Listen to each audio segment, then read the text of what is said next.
Então vamos ao nosso assunto, que é tão, assim, maravilhoso, né? A Receita Federal não vai pagar nada para a gente sobre isso aqui, como o E-Social, né? Muito interessante. Então, nós vamos dividir aqui, eu e a Ana Célia de novo, vamos dividir a escrituração, o SPED, né? O SPED, Sistema Público de Escrituração Digital, para o terceiro setor, ficam sendo essas três, tá? A ECD, Escrituração Contábil Digital, a ECE, Escrituração Contábil Fiscal, e a FD, Contribuições.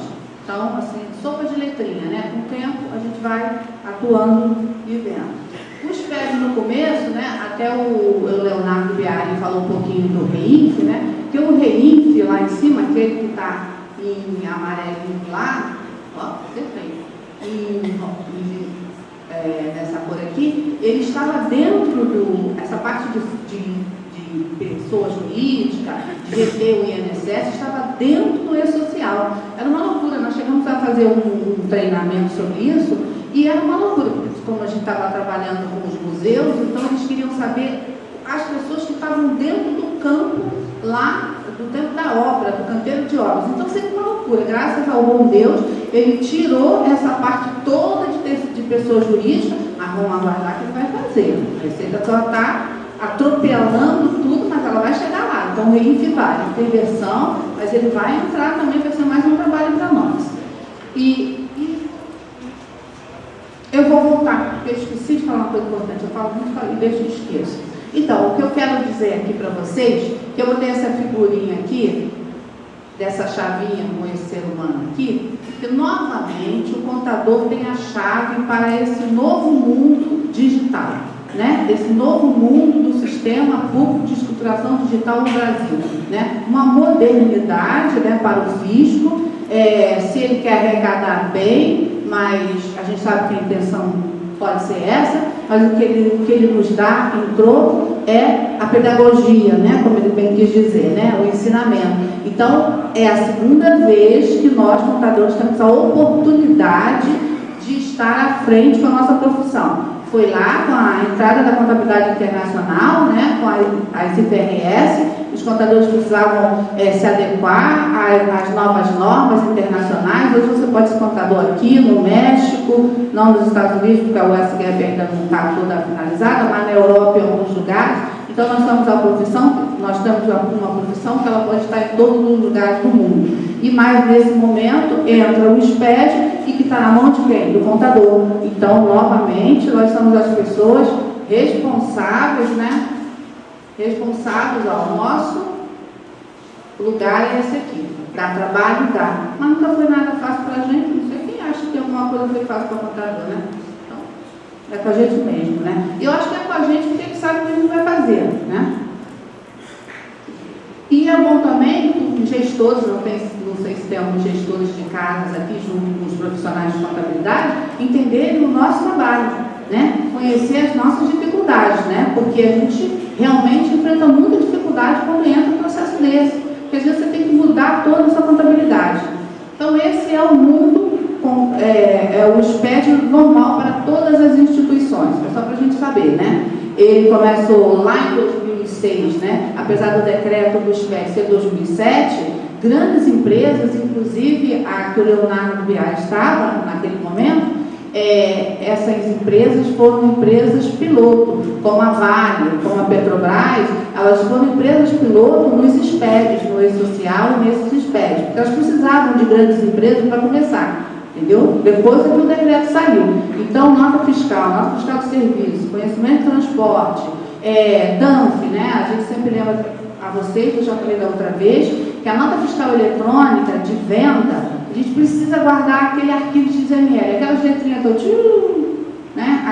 Aqueles números todos lá e tem letrinha, a gente precisa guardar isso, separar um espaço dentro do servidor para guardar todos os XML, porque se você estiver fazendo uma prestação, um projeto com parceria com o governo ou com uma instituição que pediu uma prestação de conta, porque ela pode exigir, deve exigir, você deve guardar isso, porque isso pode fazer parte até de um processo, de um litígio, se não for o caso, até da própria prestação de conta. Então, é bom guardar o XML das DANF e das notas fiscais de venda, tá bem? No caso aqui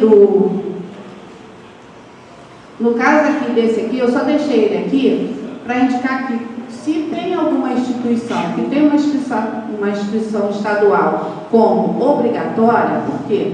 Porque ela tem uma biblioteca na sua instituição religiosa.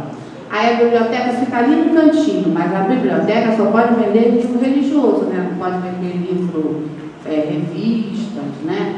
Livros de outras gêneros que não seja daquele, né? E essa receita de venda ela tem que ser uma receita complementar e nunca maior que a receita da sua atividade preponderante do seu CNAE.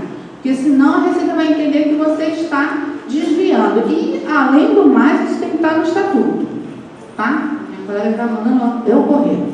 Então, mas é bom a gente frisar essas partes, porque que está aqui, né? E nem todos nós aqui temos uma instituição estadual, tá? No nosso caso, nós não temos. Nós entendemos que somos prestadores de serviço. Atuamos como governo junto com o governo, tá? Prestando serviço à comunidade, com a intenção da melhoria da vida da população brasileira. Fazemos isso e, às vezes, por vezes, conseguimos fazer com mais agilidade e com melhor qualidade que o governo, por causa de N problemas, né? Então, eu vou falar do SED e o SF. Quem vai ficar com o FD Contribuições é a senhora Ana Célia.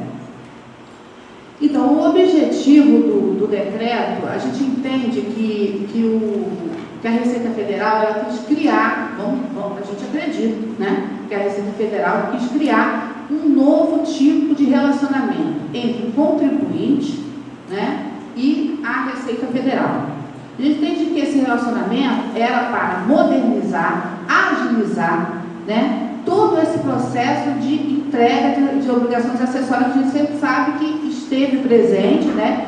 Lá o decreto 12.101 de 2009, que naquele momento foi chamado de marco legal, ali ele constituiu as obrigações acessórias para as imunes isendas, o que foi um engrandecimento para a nossa parte de instituição sem fins lucrativos. Então, ele visa isso. E o que é bom nisso é que ele tirou das nossas vidas a figura do fiscal que entrava na sua empresa, estou falando de fiscalização do CRC, não, do fiscal, né, da Secretaria de Fazenda ou da Secretaria do Município, lá, batendo lá, para autuá-lo, né? Aí ele procura, aí acha qualquer coisinha, aí o assunto se desvirtua para outro, quando você vê, ele não está ali só para fiscalizar, né? Então, essa figura, né, nevasta que a gente vê aí noticiar, né? No noticiário, que o contribuinte ficou tão cansado de pagar propina que botou logo uma filmadora e filmou o cara. Então, esse negócio vai deixar de existir. Você não precisa tratar com o ser humano de um assunto obscuro, um assunto ilegal, né? Você é profissional. Você está trabalhando com uma entidade, com recursos públicos, com recursos de iniciativa privada, está trabalhando sério. Você não vai ter um indivíduo ali dentro querendo desvirtuar o caminho. Então, isso é interessante para a gente. A gente tira essa personalidade que às vezes está dentro de nossas instituições, entendeu? Então, assim, e deu uma acelerada em todo o processo, porque virou digital, né? E digital é mais rápido. Então, os pontos importantes é a agilidade e a segurança da informação, né? Porque ela vai ser uma informação segura, né? Tipo, a gente nunca pensou que o cartório poderia dar uma autenticação que o documento não existe, né? Então, nesses casos agora, com o SPED, né, você não tem uma guia não colocada, porque o SPED vai ser o acompanhamento da nossa vida, né? Então, a modernização e a transparência. A transparência é fundamental. A gente fala de transparência do terceiro setor com os recursos públicos, mas o SPED vai dar essa transparência para as imunes isentas, para as indústrias, para o comércio, mas também para o terceiro setor.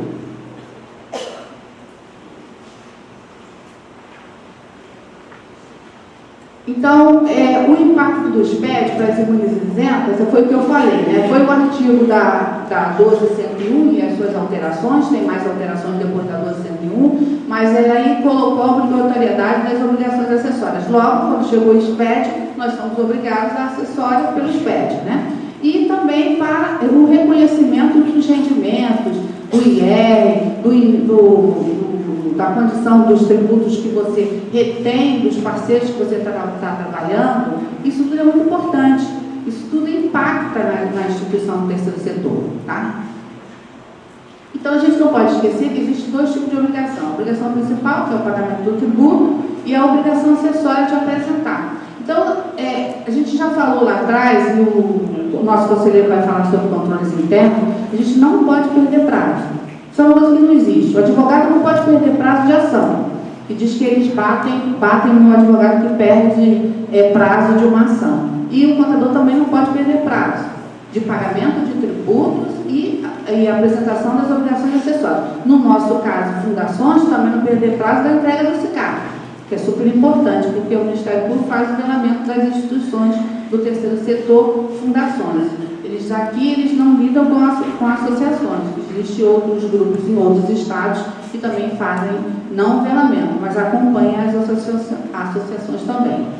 Então, e por que isso? Porque vai garantir a manutenção da sua imunidade ou isenção de algum imposto. Então, com isso, você não perde a sua imunidade, né? Então, a obrigatoriedade das imunizentas estão linkadas aqui. Nós resolvemos, eu e ela, na apresentação, a gente não colocar prazo, multa. Por quê? A gente, como contador, assim, de 15 dias ou 20 dias, a gente deve entrar no site da Receita Federal, porque eles sempre lançam uma IN nova, né? Então, a gente botar a IN, aqui tem as INs que instituíram no momento lá, mas já passou por umas, né? 3, a ECD, já saiu até uma agora em maio de 2016. Então, o que a gente tem que olhar é o que faz o impacto, né? Eu coloco aqui, não, é aquela outra lá. Não, o contador tem que estar olhando lá se mudou lá o prazo, se a multa, as multas abusivas, né? O conselho e a vice-presidente, ela já falou aqui em outra oportunidade que eles foram lá lutar, lá no Conselho Federal, né? Chamar o Conselho Federal para evitar esse tipo de multa abusiva. Entendeu? Então, o Conselho realmente, o federal, ele fez esse trabalho aí. Mas, né, a gente não tem o poder de tudo, né? Tem a Receita Federal aí e os problemas do Brasil e a arrecadação, que não foi produto do nosso problema, né? Eles deveriam resolver os deles e a gente os nossos, né? Aí vamos entrar na ECD. A ECD foi uma desgraça. Primeiro ano, né? Vou lançar uma palavra forte, né? No primeiro ano foi um terror. A gente está no segundo ano, né? E nós já entregamos, né? E aí, como nós apanhamos na primeira, na segunda, a gente já não apanhou, mas eu vou contar por quê para vocês e vou dar uma dica aqui. Não deve ter ninguém da Receita Federal aqui, né? Tem alguém da Receita Federal aqui? Então, ela não contou isso, mas eu vou contar para vocês. Isso porque nós... Isso é muito bom? Então, vou contar. Aí, então, vamos andar mais um pouco, porque a historinha, o segredo é só depois que a gente passar da ECD. A ECD, na verdade, vai tirar aquela figurinha daqueles livros pesados, que a gente tinha que ter um lugar para guardar, né? E levar para lá, e levar para cá. Ainda teve um ministério que me pediu para levar. Eu falei, então eu vou botar um carrinho. Vou alugar um carrinho para botar todos eles. Eu só quero 3 anos de livrinhos, né? Cada nosso livro tem 1000 e poucas páginas, né? Então, como você vai carregar? Vou de carro, vou carregar? Então, isso é um avanço. A gente não vai ter mais que fazer isso, né? A gente vai ter um livro eletrônico. E, na verdade, o que é o ECD? O ECD é um livro digital. E, na verdade, toda a conclusão que você faz disso é que ele é um livro digital. Dá muito trabalho, mas o que a Receita Federal tem é um livro digital. Podem ser 12, vou explicar por quê, ou pode ser um. A partir do próximo ano, com certeza, será um livro para todo mundo. Mas o importante disso é a gente saber que, uma coisa super interessante, né? Faz quanto Deus me guarde, acontece um incêndio na sua instituição. Hoje você já pode bater na porta da Receita Federal com um pendrive e dizer assim, dá para você me dar meus dados aí que eu perdi? Ele vai ter todos os seus dados. Você e a Receita Federal são amigos dos meus dados contábeis, então tá ele como amigo, né? Você foi lá com laudo, lá pegou fogo, então agora eu estou no pendrive aqui, você por favor me passe meus dados contábeis aí, porque você já tem já tem todos, né? E é isso, realmente é o que vai acontecer com todos os aspectos. Então saem os livros, né? Equilíbrio diário, única razão se houver, mas a verdadeira é isso mesmo, é a versão digital de um livro. Tá? E aí o registro I10, ele fala sobre os livros, né? Tem uma previsão para o livro diário, livro auxiliar, razão auxiliar, se alguém tem, né? E basicamente é o livro de balancete diários e o balanço, né? E aquele pontinho importante ali foi o que eu disse, o arquivo do OECD corresponde a um livro digital. Toda a sua informação passa a ser um arquivo digital, um livro digital.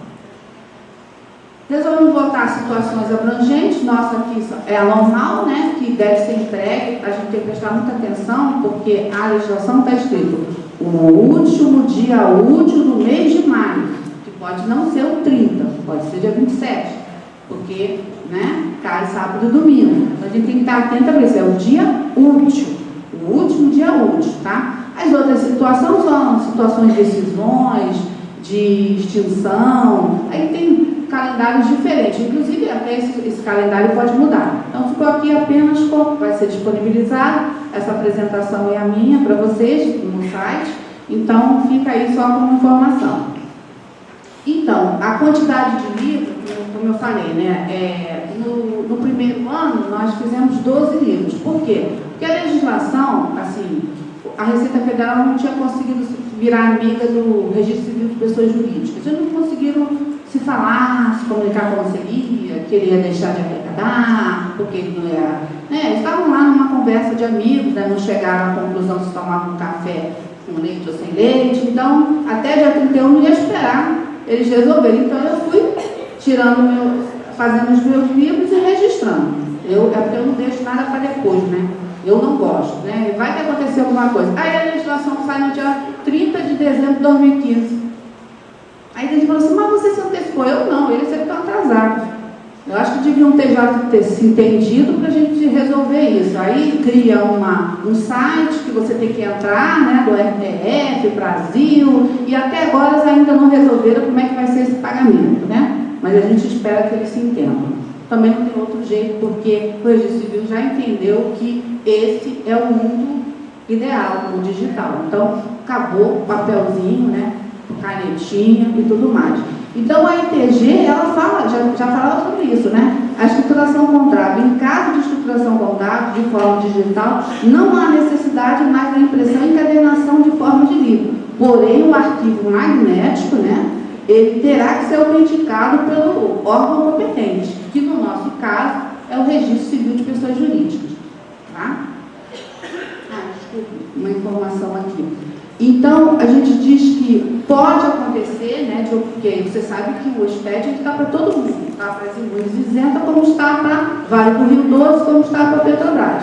Imaginemos que um mês, né, de um arquivo, o mês de dezembro, o mês de novembro, de uma instituição de grande porte, chega um arquivo de 1 gigabyte. Então, ele não vai conseguir mais a possibilidade de ter um único livro. Ele vai ter que ter 12 livros. Então, existe a possibilidade de ainda ter 12 livros, né? Depende do tamanho da instituição. Você pode ter 12 livros, vai me pedir o horário, tá?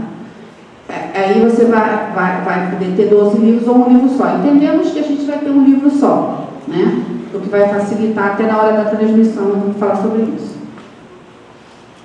Então, isso aqui eu botei só para o www.rtbbrasil.org.br. Foi o site que eles criaram, né, junto com o RCPJ para o registro dos livros, tá? A gente acabou de entregar, estamos no outro processo de SICAP, e vamos fazer os nossos registros dos livros através do passo a passo. Coloquei aqui também o passo a passo, que está lá nesse site, nesse endereço eletrônico que eles criaram. Tem que fazer isso aí, vai te dar o recibo. Agora, o pagamento ainda não tem, não sei se alguém já fez esse registro aqui, dos livros.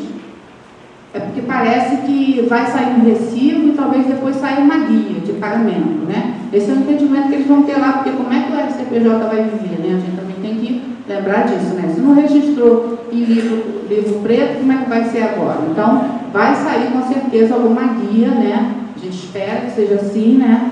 E como ele já tinha aumentado o valor lá pelo número de página, né? Não sei como é que vai ficar agora, né? Porque em forma digital talvez haja um encurtamento, né? Por causa dos dados, né? Então, o ECD blocos. Toda a estruturação contábil digital, ela abre com um registro de abertura e fecha com um registro de encerramento. Tipo um livro, né? Tipo um livro. Então, no ECD, os mais importantes são, na minha opinião, são o I e o J, tá? Mas esses são os blocos do ECD. E os mais importantes, por exemplo, os que começam com zero, todos que começam com zero aqui, eu vou aqui, não funciona nada. Todos os que começam com zero aqui, ó, são só identificação da instituição. O importante é essa aqui, ó, essa de cima e a de baixo.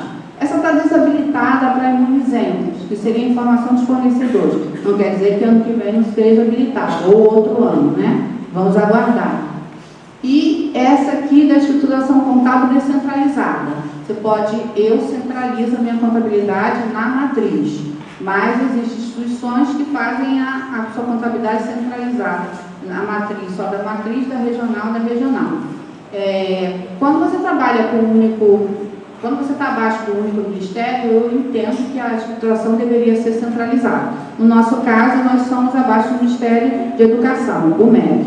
Entendemos que nas 3 lugares onde nós atuamos no país, com o Ministério Público, nós atuamos também na área de educação, por isso a contabilidade é centralizada. Há quem discorde disso, tá? Mas eu entendo que é centralizada. E os blocos mais importantes são os J's, né? Daqui para cá, você vê que o J mais importante é o plano de conta. Isso aqui é um mundo maravilhoso de Alice. Plano de conta da entidade, plano de conta referencial e a indicação dos códigos de aglutinação. Não sei quem resolveu botar essa palavra aglutinação.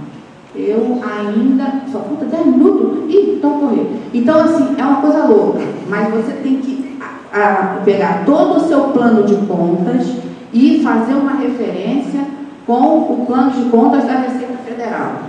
E esse é o momento crucial. Esse é o momento crucial. Esse é o momento do trabalho que você tem que parar, pegar o seu plano de contas e fazer uma identificação, uma tabela, depara. Né? E não esquecer que os saldos só vão para as contas analíticas, mas as contas sintéticas precisam estar lá informadas, porque você precisa depois construir no J as demonstrações contábeis, e ela só vai fazer isso se você tiver informado a conta, porque aí ela vai fazendo a aglutinação a isso. Ele quis que depois que você fizesse o deparo do seu plano, do plano de conta referencial, você atribuísse um número, uma letra, ou qualquer coisa que você queira, né, junto com o seu analista, ou fazendo você mesmo, para aglutinar. Então, você tem um bloco de ativo circulante. Aí você vai aglutinar todas as contas desse ativo circulante. Você vai precisar fazer o balanço. Aí você vai para o ativo não circulante. Você, além de ter feito o deparo, você tem que atribuir um código para aglutinar isso e levar para o balanço. A mesma coisa, as contas de resultado, para você fazer a demonstração do resultado do período. Bom, então a aglutinação é complicada, tá? E aí tem o J do balanço, o da demonstração do resultado, ali está do resultado do exercício que eu espero para todos, mas no nosso caso é demonstração do resultado do período, como manda a ITG 2000 com a R1, e a demonstração ali, no nosso caso, a demonstração da aplicação do patrimônio líquido e as outras informações. Esse J800 é o J800 que eles enviaram. A gente tem que transformar as nossas demonstrações contábeis, o balanço, a nota explicativa, tudo isso em arquivo RTF, e como eles usam a expressão no layout, fazer subir através da extensão do arquivo RTF. Você transforma toda essa, a partir da aglutinação, você já monta essas declarações. Elas deveriam ser idênticas, né? Nem vou dizer para vocês que a minha foi idêntica, não foi. Porque a gente tem uma demonstração de resultado muito abrangente. Eu não consegui fazer essa identificação, mas já estou me programando para o ano fazer de forma diferente. Então, a gente pode não fazer devidamente na primeira e vai melhorando cada vez mais. Ela vai bater. Então, aqui tem o SPED, né? A gente ia tentar o Wi-Fi aqui mais para entrar, mas não deu. Então, vai ter isso disponibilizado e vocês vão ver melhor. Aí eu mostrei onde está as demonstrações contábeis, a abertura dela e outras informações ali embaixo. O último é o J800, onde a gente importa, tá? E aí vem o balanço. A gente só construiu esse balanço porque a gente fez todo o trabalhinho de casa lá, tá? Então, como eu já falei um pouquinho, eu vou ter que passar.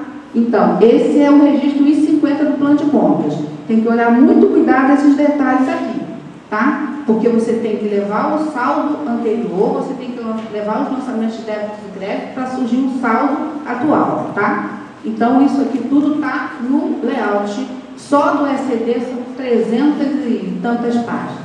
Só do ECD. Mas não fica preocupado não, você consegue. Nós somos contadores, né? Chegamos lá. E aí aqui é o registro I-150 do referencial. Aqui é que é bom, ó. Esse aqui, ó, é que é o X da questão. O ECD adota os mesmos planos de contas referenciais constantes no manual de orientação da SF, aquela que vem próxima lá, nos registros U100 e U150. Aqui é o DEPAR, aqui e aqui informando da natureza da operação. Desculpa. Ó, plano de conta da entidade, plano de conta referencial. E se você vai tentar encaixar uma coisa na outra. É bem estranho, né? O PO falou em tomate e caqui, né? Tipo assim, você vai tentar ver se um caqui vira um tomate ou um tomate vira um caqui. Mas você consegue. De qualquer coisa, faz um suco e vai virar um suco de caqui, vai ficar bom. Isso aqui foi o que nós construímos lá. Nós construímos uma aba dentro do nosso sistema contábil com o nosso plano de contas, que é essa parte aqui, é todo o nosso plano de contas. Aí nós abrimos aqui para a gente não esquecer. A gente informa a conta, aqui está grifado nessa conta aqui, ó, depósito em calção. Aí eu informo que eu sou uma imune isenta, informo qual é a conta referencial que eu adotei e informo que é uma conta de ativo. Você tem que informar se é ativo, passivo, patrimônio líquido, conta de resultados ou outros, tá? Então isso aqui fica como um modelo, né? Pode fazer assim, pode fazer numa tabela de Excel, tá?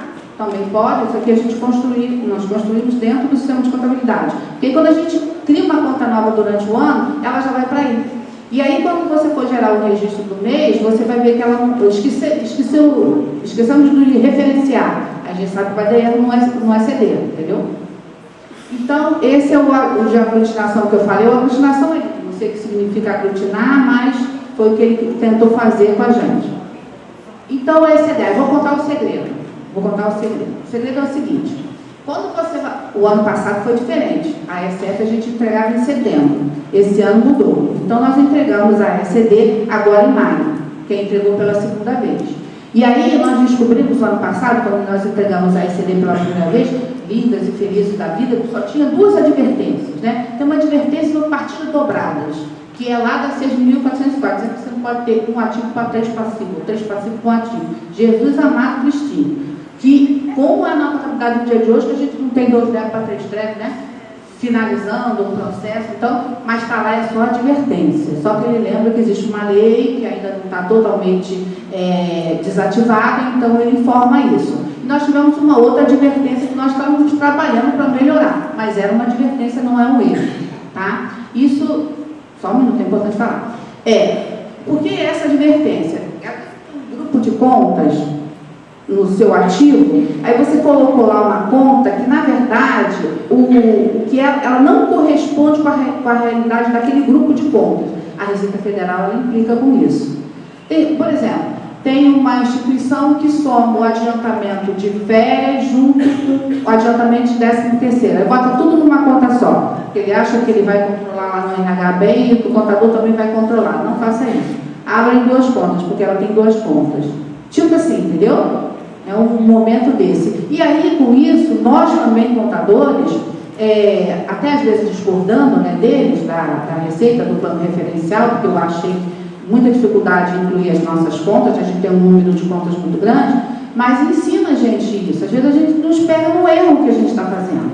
Então é legal, é sempre uma construção, é sempre pedagógico, né? Pedagógico.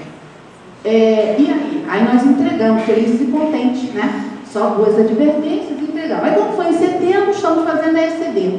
Aí estamos fazendo a ECD, fizemos a ECD, tudo certinho, porque a ECD, tranquilo em relação a ECD. Quando a gente importa na ECF, você cria uma ECF e recupera os dados da ECD. Quando você recuperou, vieram 483 erros. Por causa de Ismael. Eu falei, da onde esse erro? Mas da onde surgiu isso? Não tem erro na ECD? Então, é o seguinte, que a Receita Federal não conta. Ela tem um validador diferente para a ECD e a ECF. Então, coisas que ela quer ver lá na ECD, ela vê de forma diferente lá na ECF. Então, antes de você mandar a sua ECD, você vai lá na ECF, tem cuidado com o dedinho para não bater e transmitir.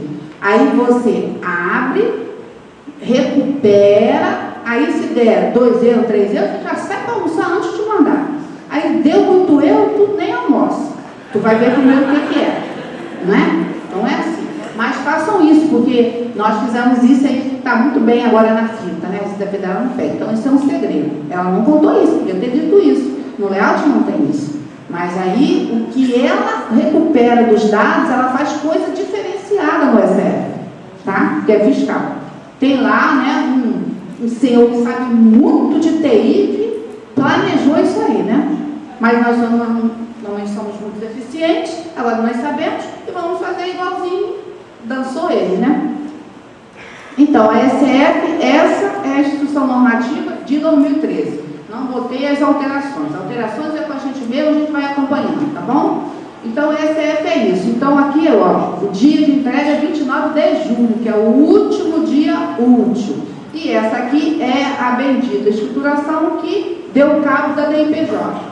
Tanto que no SICAP não tem DIPJ, né? Já não tinha no ano passado e não tem agora. Mas se você entrar lá no SICAP, ele já dá uma informação que existe uma escrituração e eu acho com certeza que ele o Ministério Público vai pedir algum tempo recibo dessas escriturações para serem colocados em PDF. Meu tempo acabou, que ela disse. Então, eu faço isso. Então, os blocos são esses. No aprendizado, ó, a recuperar. Então, não se preocupa com isso, com esses blocos aqui, que eu falo muito. O problema eu falo muito. Então, ó, aqui no registro 10 é importante você se colocar na opção C, tá? Ali porque você está lucro presumido e imunizentos, tá? Olhar esse registro com atenção, porque erra um registro, aperta assim, aí quando abre outras abas você vê que não é, então você tem que estar atento. Reler, voltar, não se faz uma escrituração dessa de uma vez só, achando que é forte e corajoso, não. Tem que olhar 2, 3 vezes. Dar um terceiro que acompanha você no trabalho, né? Dividir com os outros colegas. Então, ó o bloco C. Ó o que ele fez, ó. Ele levou tudo para o bloco C, de forma diferenciada. Por isso que ele deu aqueles erros todos. Então, deixei aí para vocês, tá? Ele pegou lá da ECD, quando a gente recuperou, mas ele queria aquelas informações de plano de conta, saldos, de períodos e contas contábeis desta forma e não daquela forma. Não contou para a gente. Aí a gente já, antes de mandar a ECF, faz isso. Deixei aí os registros. Aqui, muito importante, não colocar assim, por uma informação desse nível aqui de apurar rendimento, qual é o tipo de rendimento da substituição, que abre outras colunas e você vai ter que informar. Nós temos royalties recebidos dentro do país, tá? Então, a gente ali marca sim. Só botei não ali e com a atenção de que sim. Bom, isso aqui é o DOAR, que existe lá, o registro 390, Deus sabe por quê, não tem mais DOAR, mas tem lá ainda, né? Deve ter um motivo dela para ainda estar adotando a DOAR, né? Então, muito cuidado com a informação de contribuições de associados e sindicatos, rendimento sobre aplicação, muito cuidado com o valor informado. E se esse valor está informado, e quando você subir a sua demonstração, o valor lá está errado na DRE, aí você já tem um complicador aqui, ó. Bom, esse registro 540, vou acabar. O registro 540 é importante, achei importante deixar, não tem só esses registros não, tá, gente? A gente só fez uma leitura do que a gente passou e do que a gente acha mais importante. Por exemplo, nós temos uma matriz e 2 regionais. Então, nesse registro, você tem que informar, né? E o interessante é que você não possa perder o CNAE. Porque você pode ser uma mista, atuar aqui como educação e atuar no outro estado como assistência no Ministério do Desenvolvimento e Assistência Social e Combate à Fome. Então, você vai ter um CNAE diferente. Isso não tem importância, mas você tem que informar corretamente o CNPJ e o CNAE, senão dá problema. Porque são legislações diferentes. São ministérios que pedem prestações de conta de forma diferenciada. Nem se fala em relação à saúde, né? Bom, então esse aqui é o discutível. Mas nós temos o conselheiro lá de São Paulo, que vai nos ajudar um pouquinho nessa coisa de pagamento de rendimento. Então, esse aqui é muito discutível. Então, a gente vai só dizer para vocês, tenha muito cuidado, que assim, sai uma legislação de PIS não precisa mais recolher. Aí você para de recolher o PIS, acabou que você não está fazendo mais nada, mas você existe. E afinal de contas, você recebeu um recurso público, está fazendo uma atividade, já não apresenta mais PIS, não apresenta mais isso, porque a Constituição me isentou disso. Pensa muito antes de desistir de uma condição que lhe é facultativa e que vai lhe dar respaldo. A gente não anda para trás, né? O terceiro setor está demorando para andar para frente e o contador de uma instituição do terceiro setor tem que se basear na instituição e pensar junto com o gestor se isso, a gente leva na diretoria esse tipo de assunto. Se vai remunerar dirigente, veja que você hoje pode. Aí você vai remunerar um conselheiro, que vai 4 vezes na sua instituição. A Ana vai passar um pouquinho, aí você vai ficar com fome, desculpa, tá? Por minha culpa. Mas se você vai remunerar um conselheiro que vai 4 vezes na sua instituição, né? Para a primeira reunião, para a segunda reunião, qual o valor que você vai atribuir a esse cara? Como é que você vai equiparar ao quê? A um contador? A um economista, né, chefe? A um economista? Qual é o salário que você acha que ele deve perceber? E o dirigente? Né? Então, muito cuidado com essas informações de pagar dirigente. Aí o pessoal diz assim, mas é melhor para a gente, não sei o quê. Vamos ver o que é melhor para a gente. O melhor para a gente é atuar com transparência com os recursos públicos, prestar conta devidamente no prazo ao Ministério Público, a pessoa jurídica de direito privado que colocou dinheiro na sua instituição. Esse é o seu foco, transparência. Não é ficar se colocando e deixar de registrar ou de recolher algum imposto, um PIS sobre folha. Não é o caso. Nossa colega Ana Célia de novo vai falar sobre a FD Contribuições. Desculpe aí se eu falo rápido e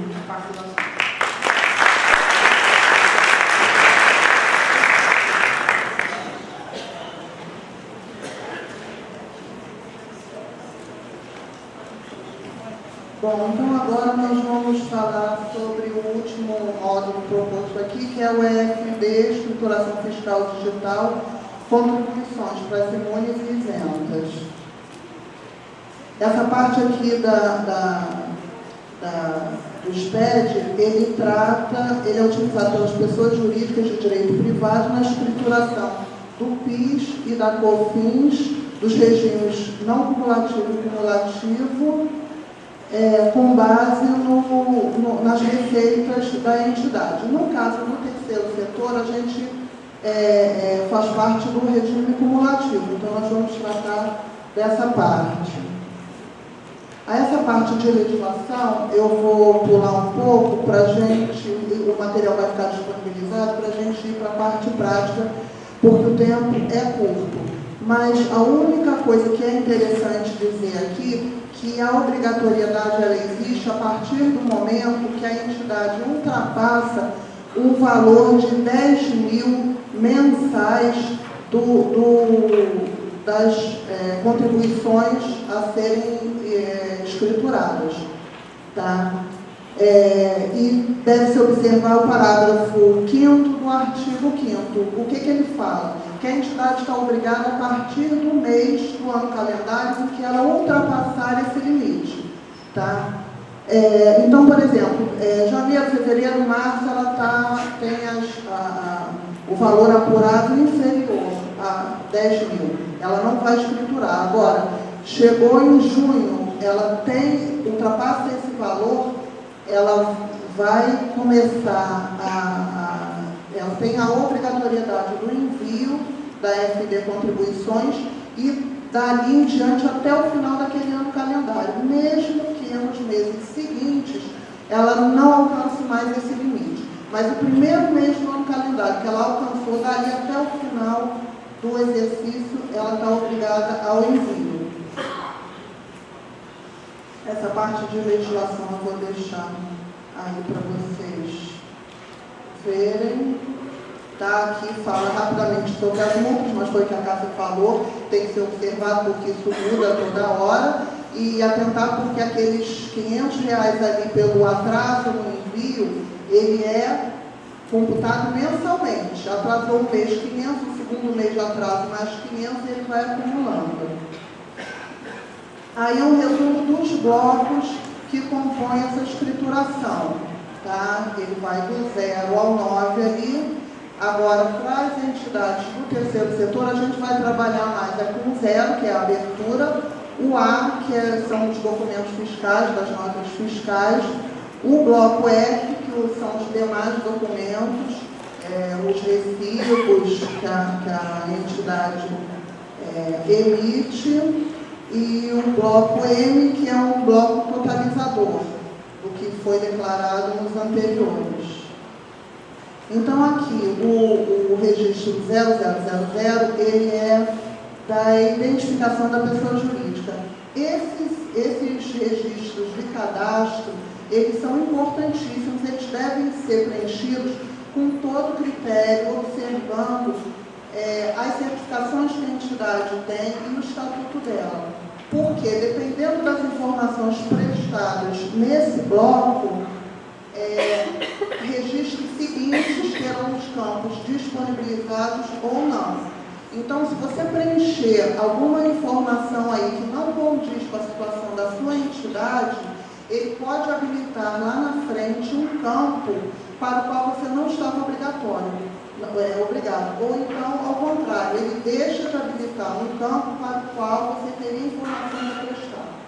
Tá? E essas informações das receitas, elas são obrigatórias, independente de haver tributação ou não. É uma receita da entidade, ela deve ser informada.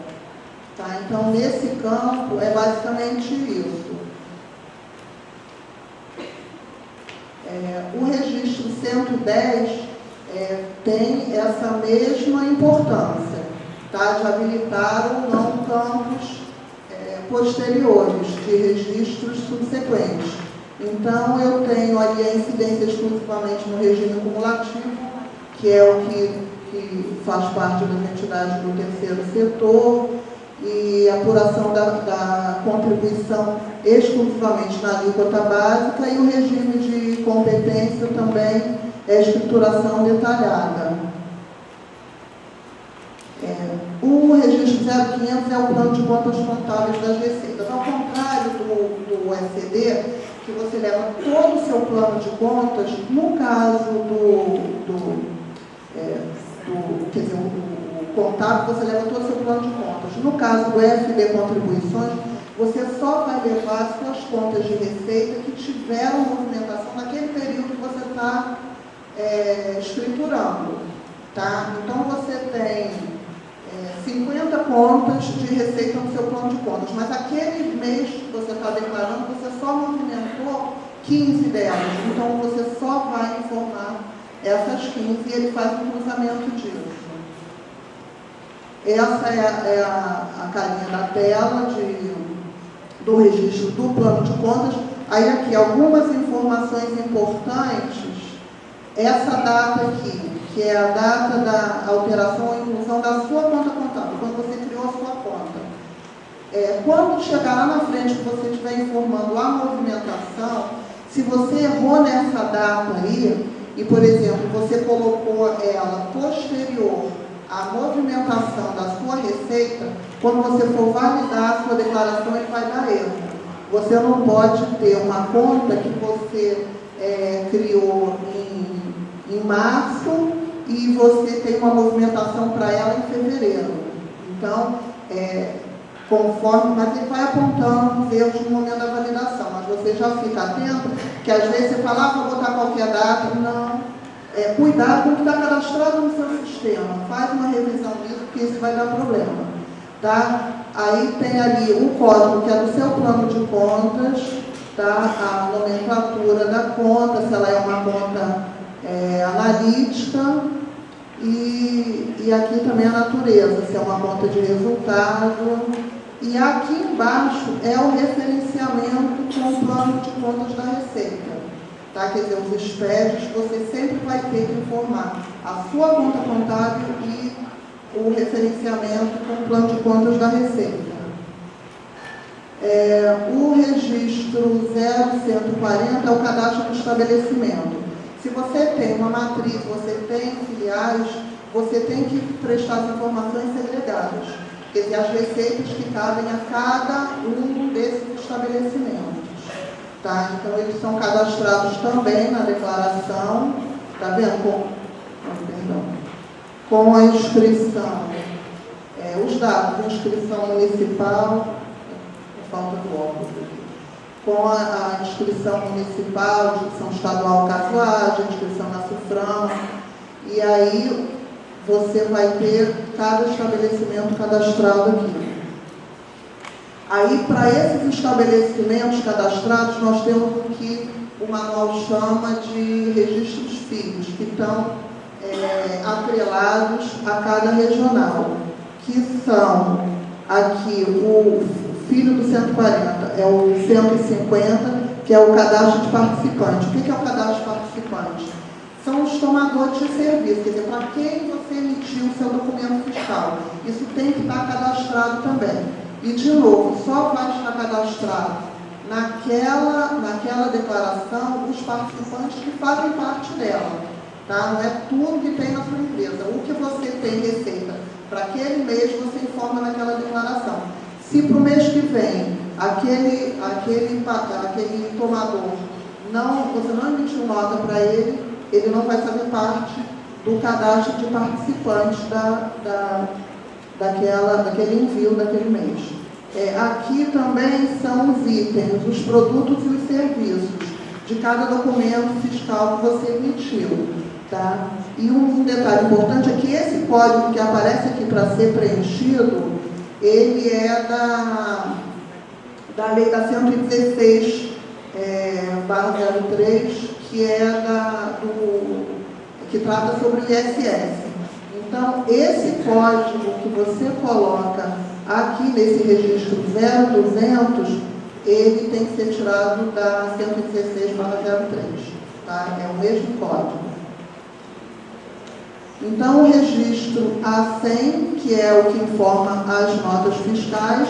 Então, aqui você vai ter para nós também sempre a emissão própria, o participante, que você pode atribuir um número a cada participante, para você poder preencher ali a data do início e do final da prestação de serviço, o valor de desconto, caso haja, base de cálculo sempre zerada, porque se você não tem que recolher aquilo, tem que prestar atenção para colocar sempre zerado ali o valor.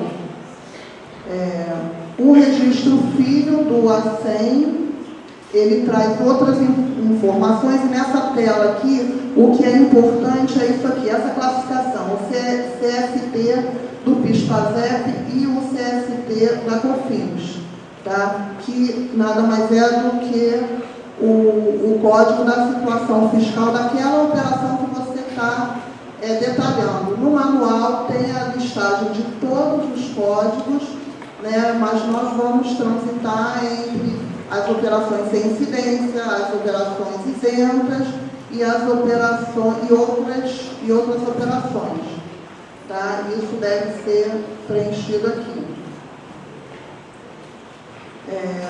Aí aqui só colocando que todas as receitas devem ser informadas, e para aquelas que não têm obrigatoriedade da emissão de documento fiscal, a gente tem o registro F100, que ele traz as mesmas informações do ACEM, só que não para as notas fiscais, e sim para os recibos, né, no caso das doações que nós recebemos, e também para o rendimento das aplicações financeiras, também devem ser informados nesse registro F100. Essa tela aqui é uma tela polêmica, me perguntaram se eu ia mesmo apresentar, mas eu acho importante e é uma discussão interna na entidade e ela decide se as informações prestadas aqui, que é o PIS, PASEP, sobre a folha de salário, se ela entra ou não naquele cálculo para determinar a obrigatoriedade de declarar. Porque, como todas as outras, a legislação ela deixa margem a dúvidas. Então, alguns acham que sim, o PIS, PASEP sobre a folha de salários, ele entra no cálculo daqueles 10 mil que eu falei lá na frente, que determina a sua obrigatoriedade de declarar. Outros acham que não. Tá? Inclusive, no manual, se vocês forem ver o manual do OFD, Contribuições, ele diz claramente que não entra. Mas se você for ver a resposta de consulta, tem duas respostas de consulta à Receita Federal, que é a COSIT 168 e 175, que elas são posteriores à criação da legislação que trata do OFD, que é de 2012. E essas COSIT são de 2015. Uma diz que entra sim para fazer esse cálculo e a outra diz que não. Então, é uma discussão que a entidade vai determinar se ela vai estar obrigada ou não com base nisso. Eu acho que quanto mais informação, mais clareza, melhor. Nós preenchemos, vários tributaristas aconselham, já conhecendo como funciona a legislação e a fiscalização, que seja assim, faça parte da base para determinar a obrigatoriedade da sua entidade, mas fica aí a critério de cada um. Esses dois registros aqui, tanto o M400 como o M800 e os seus filhos, eles são um totalizador de todas as informações, os valores que foram declarados. Tá? Eles vão totalizar os CFTs, o 400 para o PIS/PASEP e o 800 para a COFINS. Então, tudo que você declarou lá atrás é o único lugar onde tem um somatório. Você quer conferir as informações que você prestou, o total de nota fiscal, você não consegue dentro daquele registro. Você só tem o totalizador nesses dois. E ele vai aglutinar por CST. Ele soma tudo que foi CST 8, tudo que foi CST 7, ele soma e bota o valor aqui. Se você fizer qualquer alteração, declarei uma nota que não é para ser declarada, enfim, vou retirar. Não pode esquecer que retirou uma nota fiscal, incluiu uma depois que você terminou, você tem que vir nesses dois registros, M400 e M800, e alterar o totalizador, porque senão quando você for validar lá no final, ele vai dar no erro que os valores não batem. Tem no PVA, no Programa Validador e Assinador, ele tem um símbolozinho de uma engrenagem que é para recalcular esses dois registros. Mas eu já sofri com isso, cliquei lá, ele não recalculou, passei horas procurando a diferença e uma diferença que não existia. Ele simplesmente não recalculou e eu já ouvi dividir esse drama e outras pessoas me relataram a mesma coisa. Então, prestar atenção nisso. E quando for alterar manualmente, é aqui em cima e aqui embaixo ele repete. Então, entrar nos dois campos. Esse registro aqui, o M600, se vocês não tiverem nada a recolher, só receitas estatutárias, tem as isenções, tem as imunidades, isso daí não tem nada a ser declarado, mas eu só coloquei porque os campos vêm em branco aqui dos valores. Se você não zerar todos, entrar um por um, 0, 0, 0, 0, ele vai dar erro no validador. tá? Ele aponta o erro, mas é melhor já saber. Isso daí eu botei só para ilustrar, principalmente no início, quando você faz alguma mudança no seu plano de contas, eu acho bom que você tenha, a Cássia já falou disso algumas vezes, a gente vai ter uma palestra sobre isso, controles internos. Para você evitar as multas, ter exatidão, não perder prazos, otimizar o seu trabalho, é necessário que você tenha mecanismos para controle interno. E isso o Excel faz bem, porque ele soma, ele te dá várias possibilidades. Então, eu montei essa lá, porque eu faço no operacional, quer dizer, cada um vai adaptando a sua realidade, ao que lhe cabe melhor. Aqui, nessa parte em azul, é o espelho do meu balancete. Tá? Eu trago para cá eu gero um balancete e jogo os saldos todos aqui dentro. Por quê? Receitas eu já sei o que eu vou declarar. Tá? Então, a minha declaração tem que bater com o que está no meu balancete. Aqui eu já coloco logo o CST, dependendo do tipo de receita que eu tenho, as notas que eu emiti, os recibos que eu emiti, outros documentos, como rendimento de aplicação e outros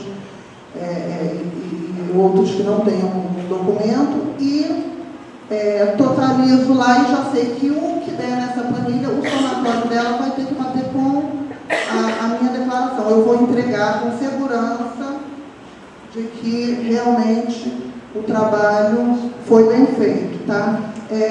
Só um item daqui que eu gostaria de falar, que às vezes tem que ter cuidado, nem tudo que está na nossa receita é declarado.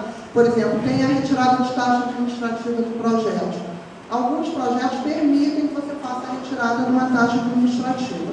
No caso da taxa administrativa, a gente pode ter uma conta para isso, mas esse valor ele não vai na FD Contribuições naquele momento. Por quê?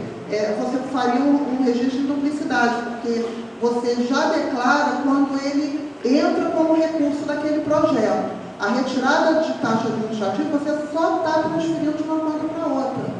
Então, cuidado com isso também, tá? Quer dizer, ele vai bater com o total das receitas do meu balancete, mas a gente tem que ver caso a caso, tá?